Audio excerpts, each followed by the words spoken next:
But when you're thinking about quantum computing, I think this is small potatoes, right? I think we're looking at literally being able to change how we interact with the universe. Like when we were talking on our last podcast about the preponderance of evidence that there's things that operate inside of our atmosphere that are beyond imagination, that are they operate with no visible means of propulsion, they move at insane speeds, we don't understand what they are. If we think about what quantum computing is going to be capable of, that's the kind of stuff we're thinking about, right? Yeah. You see, quantum computers are the ultimate computers because they're computing on atoms. If there are aliens in outer space, and I think there are, it means that they also have perfected quantum computers, and they can do calculations that are far beyond anything that we can calculate with. Like, for example, a wormhole. A wormhole, in principle, is a gateway between two distant points in space and time, which allows you to break the Einstein barrier and go faster than the speed of light. But the calculations are horrendous. It may take a quantum computer to sort through what happens when you go through a wormhole and wind up on the other side of the universe. And the aliens probably already have done that. Yeah, They've probably had centuries of experience with quantum computers because that's the ultimate computer. You can't compute on anything smaller than an atom. And they probably already have used the quantum computers to navigate through wormholes, let's say, hypothetically. It's so fascinating when you think of where we were just a few thousand years ago, or a few hundred years ago, to where we are now. And then you imagine the invention of quantum computing, you imagine everything just... The whole idea of whatever we think of current computer progression just goes out the window, and it's insane calculation capabilities. Like we could be able to do something like that in the future. Right. Quantum computers allows us to calculate things that are way beyond our ability to calculate today, like going through a wormhole or warp drive, or even the question of multiple universes. People ask the question, how come quantum computers are so powerful? It's because they compute in parallel universes. This is the multiverse, which of course Marvel Comics has discovered and the Oscars have discovered recently. But the multiverse idea comes from quantum physics. Electrons can be two places at the same time. Now, some people have a hard time getting their head around that, but get used to it. That's why we have lasers. That's why we have transistors. That's why we have the internet. That's why we have this conversation. Because the electrons that are in this microphone dance between universes at the atomic level.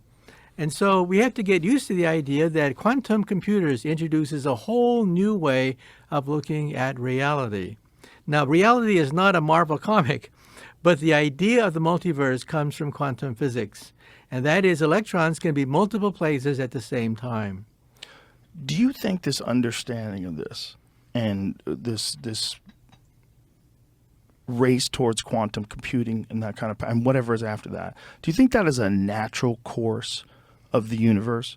That this happens whenever things are intelligent and sentient, they keep striving to create something? I think so. I think on the other end of the Milky Way galaxy, there's probably a young alien who is also talking about quantum computers, and they probably already perfected it and have had experience with quantum computers maybe for thousands of years. Well, and also possibly every step in humanity's journey along the way to that point exists out there. That's right. And all the goals of this journey, maybe they've already accomplished. Like, for example, we mentioned the possibility of slowing down the aging process. Quantum computers will be able to isolate where genetically at the DNA level, where errors build up, causing what is called aging.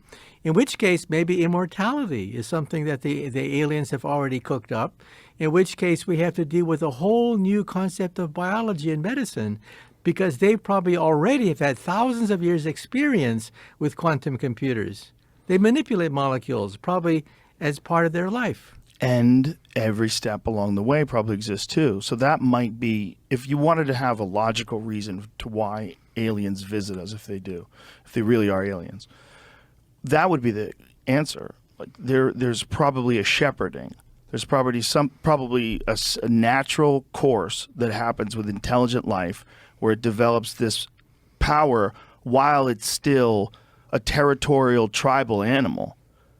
and it's still got these barbaric instincts. It still engages in war. It still engages in theft and deception, and all while about to break through to the next level of intelligence and capability, which may exist, which may be in the entire universe. Yeah, I think that all civilizations in the galaxy probably go through the same basic stages. That first they use rocks and stones to settle differences, but then eventually they begin to understand chemistry and substances and properties of materials, and then beyond that they discover atoms and the ability to manipulate atoms. I think that's a normal progression, and I think that progression is now hitting the computer industry. Now we're going from microchips to atoms, quantum computers, and I think that the aliens in outer space probably went through that phase maybe thousands of years ago, in which case they used the quantum computers to cure cancer, cure aging, diseases like Alzheimer's and Parkinson's disease. These are diseases at the molecular level.